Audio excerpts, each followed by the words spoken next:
c'était la dernière comédienne d'Autant en emporte le vent encore en vie. Dimanche 26 juillet 2020, Olivia de Havilland est morte à l'âge de 104 ans. Depuis plus de 50 ans, l'actrice avait posé ses valises à Paris. La raison, son amour pour le journaliste français Pierre Galante qu'elle épousera en secondes noces en 1955, à Ivoire-le-Marron en Sologne.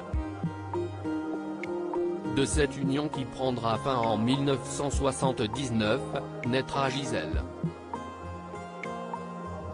C'est d'ailleurs grâce à elle qu'Olivia de Havilland avait fait la connaissance de Johnny Hallyday.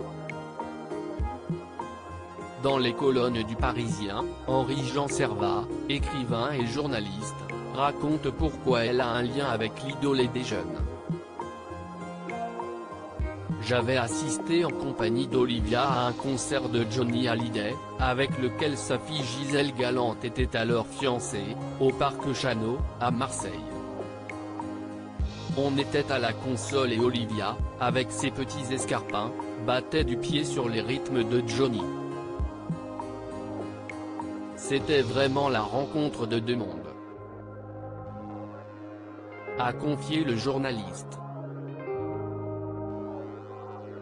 Ainsi, pendant quelques années, le rocker et la fille de la comédienne ont entretenu une relation amoureuse.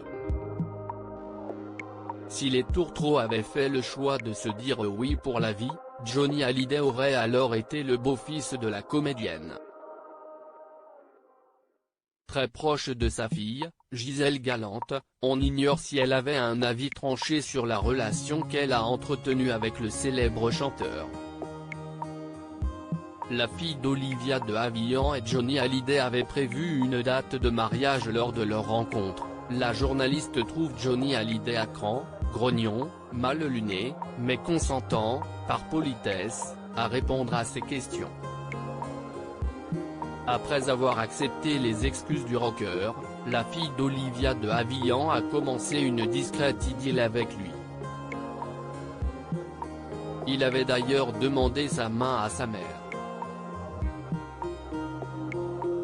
Mais alors que la date du 15 juin 1988 avait été retenue par le couple pour se marier, leur histoire a tourné court.